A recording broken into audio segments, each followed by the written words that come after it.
So it's the first time I've had a chance to sit down with you, Stewart Robson, after Mikel Arteta was appointed as Arsenal coach. You used to play for the club. You were outspoken about Arsene Wenger. What do you make of this appointment?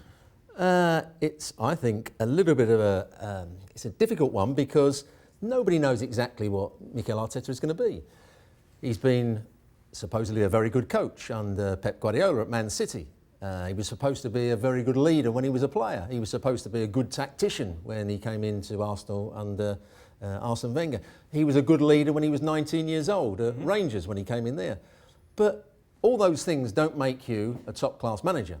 And we will only find out over the course of the next, not the next 6 weeks or the next 6 months, over the course of the next year or two, whether he's going to be that top-class manager. Have you seen anything in his first couple of games in charge that have either surprised you or are different from what Unai Emery was playing? There were two things that I saw in the game against Chelsea which were slightly different. He looked as though he'd organised his team defensively. They weren't going to press too high up the field. They were going to wait for Chelsea to play out from the back, and then when they played into midfield, they were going to try and win it back there. They could then squeeze up from the back because Chelsea weren't making runs in behind, so they were compact. And Arsenal being too easy to play against under Unai Emery and certainly under Freddie Ljungberg. And there was one time when they tried to play out from the back and it was obvious that they'd set it up to bring Chelsea onto them, and then the run of Aubameyang came in off the touchline, a bit like Leroy Sané did, a bit like Mahrez does, so that at Man City. So you can see that he's got that off Pep Guardiola, and that was a way of playing out from the back. Apart from that, I haven't seen too much else that was right. I mean, they still tried to play out from the back against Chelsea. They still tried to play out from the back in the previous game against Bournemouth and got caught on the ball and looked as though they were ponderous and didn't quite know where the next pass was. I thought he got his tactics wrong. When Chelsea changed their tactics and started to take control of the game, it didn't look as though Arsenal had a plan B, because Aubameyang ended up at left back.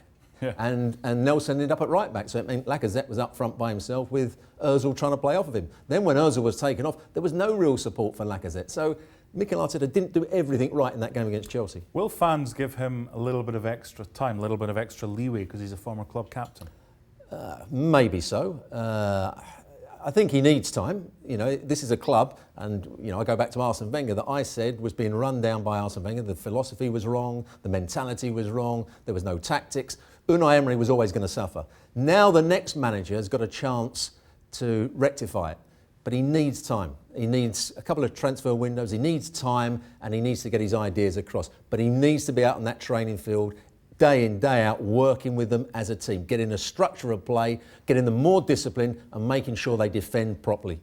I make no apology for... I'm going to ask you the same question I asked Stevie, and I asked Shaka, and I asked Craig, because I want to get your take on this one. Goalkeeper, defence, midfield and forwards.